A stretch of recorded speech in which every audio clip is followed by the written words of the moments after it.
Gas Wong Solo, cara Jokowi mewarning Megawati, Yusril dan Muldoko utak-atik Demokrat. Ditulis oleh Avenjaman di Siwar.com. Mengamati dinamika politik nasional beberapa waktu belakangan ini bikin adrenalin kita terpacu, terutama bila fokus utamanya adalah polemik antara kubu Muldoko dan juga Terah Cikas pada Partai Demokrat. Pada polemik ini, episode sekarang yang lagi tertayang adalah Judicial Review yang dilayangkan oleh Yusril selaku penasihat hukum kubu Muldoko ke Mahkamah Agung terhadap ADART Partai Demokrat. Tepat pada titik ini, herannya adalah tak cuma Demokrat kubu AHY yang meradang, tapi hampir semua partai dibuat blingsatan oleh langkah Yusril. Sejumlah pengamat menyayangkan langkah Yusril ini. Menurut para pengamat itu, langkah Yusril ini salah alamat. Betul, langkah tersebut memang bisa dikatakan salah. Tetapi apakah itu tidak baik? Sabar dulu. Menilai sebuah dinamika politik tidak bisa cuma mengandalkan hukum, karena langkah politik pada akhirnya selalu berujung pada hajat hidup orang banyak. Maka kacamata moral mesti ikut pula dipakai buat menilai. Tentang politik, tak semua hal yang salah secara hukum adalah buruk. Juga tak semua hal benar adalah baik.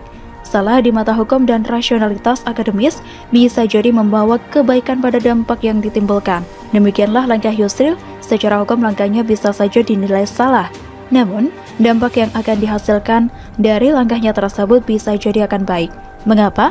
Yang dilakukan oleh Yusril sebetulnya menyentuh hal yang paling menentukan nasib bangsa kita, yakni ADART partai politik. Keabsahan sebuah parpol adalah modal kunci dalam memunculkan tokoh-tokoh pemimpin bangsa. Syarat presiden threshold juga membuat partai makin menjadi-jadi sebagai oligarki. Padahal yang tidak ikut berparpol, tersedia sangat banyak di luaran sana yang bisa diusung untuk menjadi pemimpin bangsa.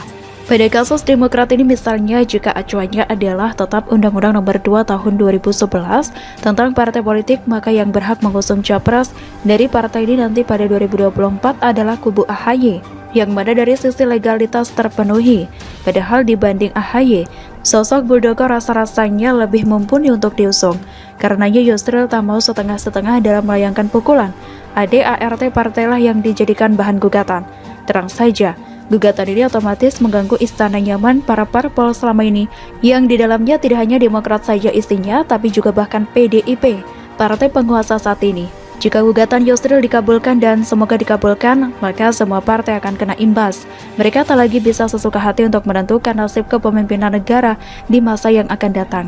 Sebab pada Demokrat misalnya, yang membuat Demokrat dimungkinkan bisa mengajukan calon pada Pilpres mendatang itu, kan ada campur tangan basis massa yang pada 2019 memilih kader Demokrat yang kini ikut gerbong KLB versi Muldoko. Tentu realita ini memperlihatkan bahwa dari sisi legalitas hukum, kubu AHY berhak mencalonkan.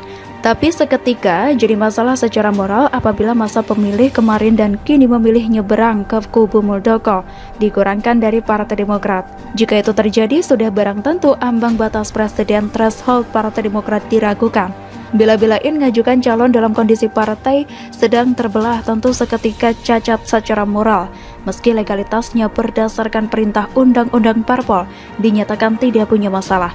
Mudah-mudahan sampai di situ udah paham ya mengapa saya katakan langkah Yusril bisa dinilai salah secara hukum, tapi secara moral ini malah berpeluang membawa dampak yang baik bagi bangsa kita. Menggugat ADART partai yang dilakukan Yusril, meski itu berlabelkan diri sebagai gugatan terhadap Demokrat semata, tetap saja dampaknya nanti merata ke semua partai apabila gugatan Yusril ini dikabulkan oleh MA. Langkahnya itu sama saja dengan menggugat keabsahan sebuah partai politik dalam menentukan nasib bangsa. Senyatanya nasib bangsa bisa ditentukan oleh orang-orang yang tidak berparpol sekalipun. Jadi mengapa mesti hanya parpol saja yang boleh calonkan seseorang jadi presiden? Demokrat hanyalah bola yang dimainkan.